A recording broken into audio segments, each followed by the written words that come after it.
Okay, today I'm at the launch of the Manic Street Preachers' new album, Futurology, and I'm talking to band member Nicky. Nicky, how are you today? On the point of exhaustion, but in a nice kind of way. It's always, a massive kind of nervous excitement and a kind of hyper fatalism involved with releasing a record. You're caught in between, especially on the Monday, till you get any news. Judging on the crowds outside on Queen Street in Cardiff today, I think you've got a hell of a reception going. How are you feeling, and what inspired you to create this record? The reviews are incredible, and I can't stop listening to it, frankly.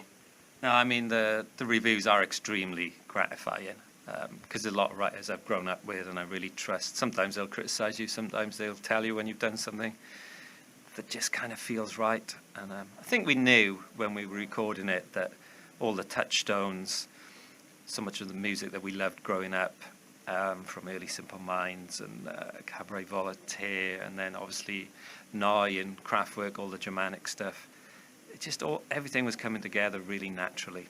Rewind the Film I absolutely adore, but it was quite a difficult album because it was so bare and intense and kind of acoustic.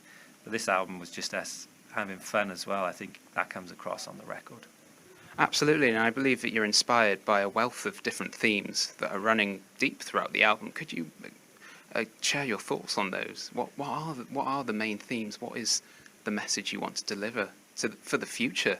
Well, I think the overriding thing is the power of art, and that can be any kind of art, but to kind of transform your life, be it music, which did it for me, or be it visual art or architecture, or the written word. I just think there's something that unifies all cultures, and that's the kind of timelessness of art. And I spent a lot of the last 10 years just visually kind of taking in all different cities that we've travelled in, from, especially European ones. The Die Brücke movement, which has got a museum in Berlin, had a big influence on this record, and Edvard Munch, Between the Clock and the Bed.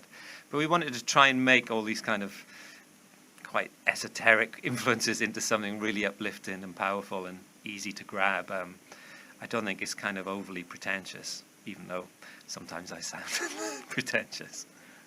I mean, over the last few years, in terms of the development of the album, were there certain barriers you faced? Were there triumphs? How did you feel throughout the whole writing process?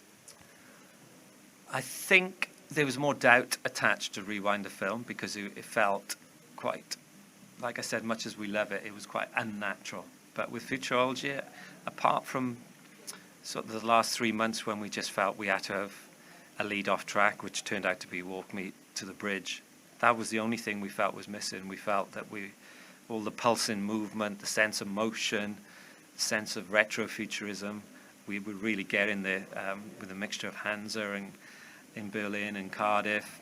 I don't know, it just felt like we were propulsive, we were moving all the time, and I think that sense of movement comes across on the record. Nicky, talk to me about Walk to the Bridge, the music video. I think it's incredibly creative. It's at the forefront of pushing out the envelope for what music artists and bands, for that reason, put out today. What inspired you to make that song and the actual video itself? Well, the video, luckily enough, we've formed a relationship with Kieran Evans, who won a BAFTA this year for Kelly and Victor, and he's amazingly talented filmmaker. And that's what we wanted to treat the last 4 videos like. Were like mini films, not just videos. And we wanted it to encapsulate some sort of Cold War, Tinker Tailor, Run Lola Run, a sense of mystery and a sense of intrigue. And he's just, we found our Anton Corbijn, we found our Derek Jarman, we found the kind of a man we share the same language and nation and sensibilities with, and it's been brilliant to work with him. Absolutely. I'd like to touch upon your Glastonbury performance last week. The reception was huge for that. You were rocking the crowds. How did you feel performing 20 years after your debut there? A mixture of kind of strangeness, bewilderment, and deep joy, actually.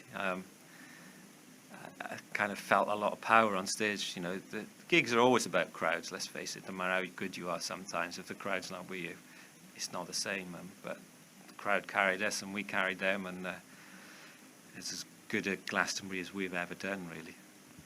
That's really cool, Nicky. I'd like to just end on a final note and ask, what does the future hold for you guys?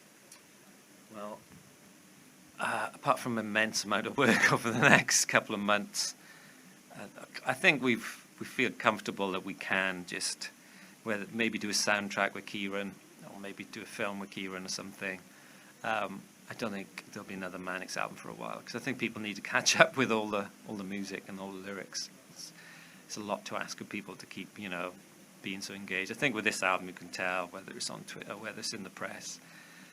When even from the Daily Mirror to the Telegraph to the Times, to the NME, to the music press, it's pretty impressive to get that breadth of reviews. And, sometimes it's great. You can just feel like you've nailed it. I think we nailed it with this one. I'd like to conclude today's Nation Radio's report. I'm Nick Simmons, interviewing Nicky from the Manic Street Preachers on their new album, Futurology.